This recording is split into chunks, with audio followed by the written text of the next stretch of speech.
Welcome to ఉదయం news. Palnadu జిల్లా రాజుపాలెం మండలం దేవరపాడు నేతి వెంకన్న స్వామి తిరునాళ్ల సందర్భంగా ఆలయ సిబ్బంది భక్తులకు కల్పిస్తున్న సౌకర్యాలను పర్యవేక్షించిన అధికారులు.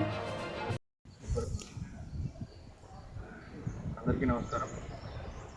ఈరోజు మనము రాజుపాలెం మండలం దేవరంపాడులో మత్స్యావతార వెంకటేశ్వర స్వామికి సంబంధించి రాబోయే ఉత్సవాలు ఏవైతే దాదాపు 4 వారాల పాటు జరుగుతాయో 21 ఫిబ్రవరి నుండి మార్చ్ 19వ తేదీ వరకు జరగబోయే ఉత్సవాలు, దానికి సంబంధించిన అరేంజ్మెంట్స్ అన్నీ కూడా చూడడానికి అన్ని డిపార్ట్మెంట్స్తో కోఆర్డినేషన్ మీటింగ్ అనేది సెకండ్ మీటింగ్ వరకు పెట్టుకోవడం జరిగింది.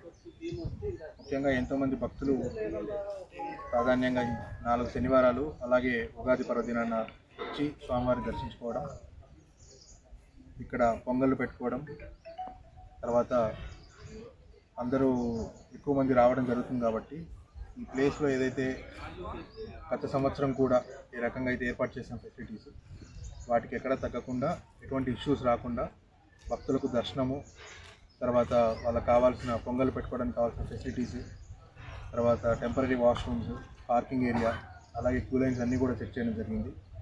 So all departments including police, forest, అలాగే పంచాయతీరాజ్, తర్వాత health, fire department, excise department, irrigation, RTC అన్ని డిపార్ట్మెంట్స్తో మాట్లాడడం జరిగింది. ఎక్కడి నుంచి కూడా ఇష్యూస్ రాకుండా ఆ కోఆర్డినేషన్ అనేది తప్పకుండా ఫాలో అవుతూ భక్తులందరికీ కూడా మంచి ఫెసిలిటీస్ ఏర్పాటు చేస్తూ బాగా సాఫీగా దర్శనం జరిగేలాగా చూడడానికి అన్ని ప్రయత్నం చేస్తున్నాం. భక్తులు కూడా ఆ వచ్చే రోజు ఎవరైతే పొంగలు పెట్టుకుంటారో వాళ్ళందరూ కూడా ఇక్కడ టెంపుల్ అథారిటీస్ ఎక్కడైతే ప్లేసెస్ చూపిస్తున్నారో సైన్ బోర్డ్స్ పెట్టి ఆ ప్లేసెస్ని యూటిలైజ్ చేసుకుంటాం. ఏదన్నా ఇష్యూ ఉన్నా కూడా ఇమీడియట్గా ఇక్కడ అందరూ డిపార్ట్మెంట్ నుంచి స్టాఫ్ ప్లేస్ అయ్యి ఉంటారు.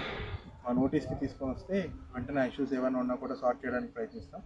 సో అందరూ కూడా భక్తులు ఈ దృష్టిలో పెట్టుకొని టెంపుల్ని సందర్శించి స్వామివారి దర్శనం చేసుకొని అంతా కూడా పీస్ఫుల్గా అయ్యేలాగా చూడాలని కోరుకుంటూ థ్యాంక్ యూ.